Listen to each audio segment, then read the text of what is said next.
Combat Evolved has one of the best campaigns in gaming's history, with each mission, Not You, being regarded as some of the best in the franchise. However, I think one mission stands above the rest. The Silent Cartographer is an amazing level that has been praised to hell and back by better videos before me.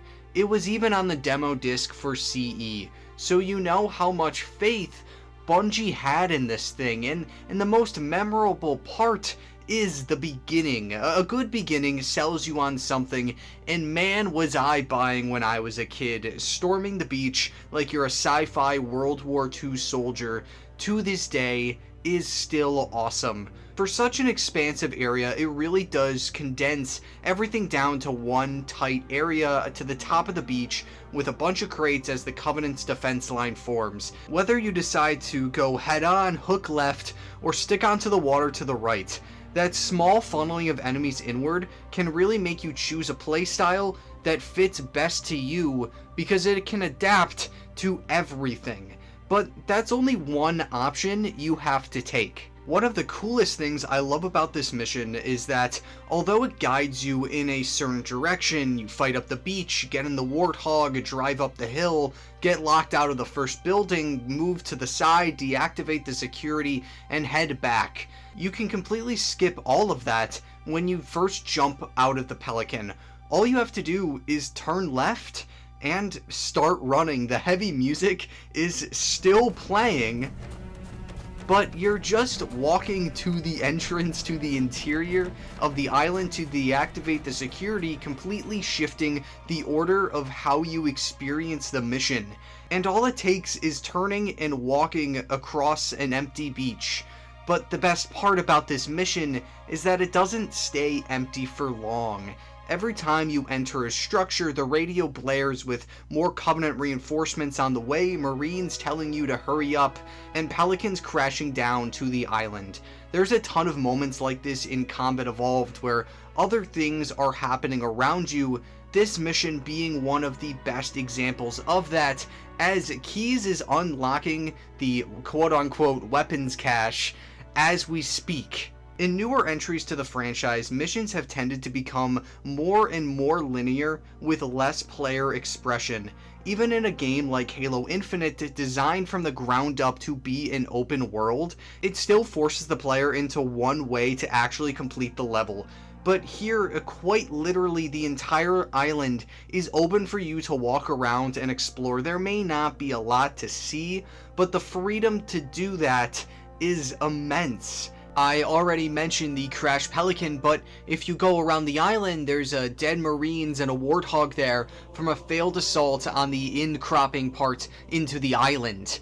And to see the island change, although extremely lightly, is so cool for a game that came out in 2001, and I'm glad that this mission didn't get what a lot of Combat Evolved got with the same campaign map again for another mission, because it keeps that uniqueness of the mission alive. And so much of that freedom of using Combat Evolved's extremely limited sandbox to its absolute maximum capacity.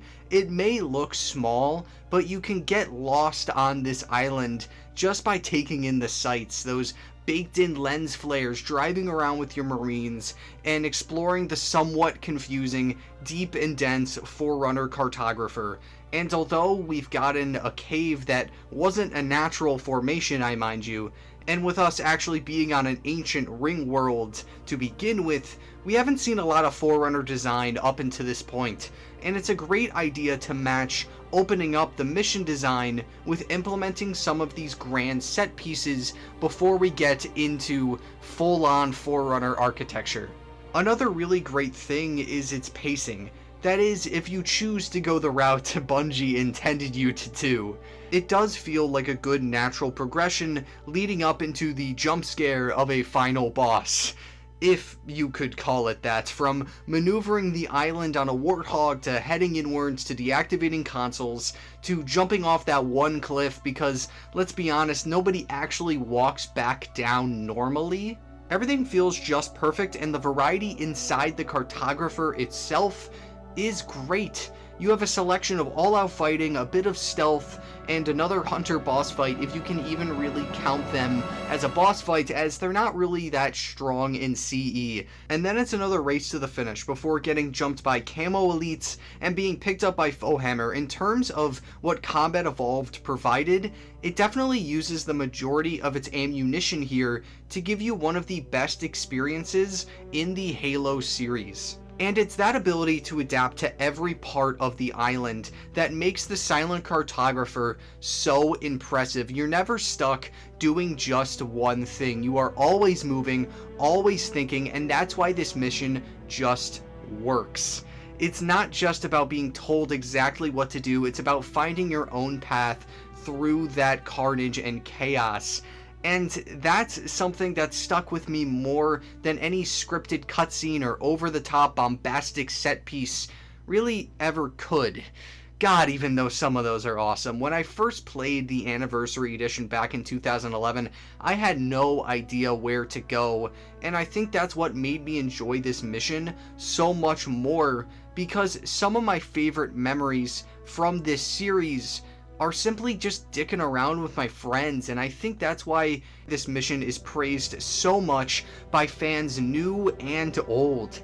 Halo has always been at its best when it gives players those types of memories. For some people, maybe the beginning of MCC is when you first played the Silent Cartographer back in 2014. Maybe in 2011, like me, you played the original Anniversary Edition. For older fans, maybe it could have been when CE just released, or getting your hands on the demo disc and experiencing this amazing franchise for the first time. Not only is this mission great on its own, but outside of the scope of the game, it's held its own in the community's eyes for so long. And maybe, just maybe, it's that good enough to have people hold it as one of their favorites in the series, which is hard to do, as Halo is known for having some of the best campaign missions in gaming's history. At the end of the day, that's what Halo does best. It trusts the player to figure it out, and keeps pushing forward even when it's not easy. That's something you can't say for a lot of modern gaming nowadays, with pure linear game design or in-your-face map markers.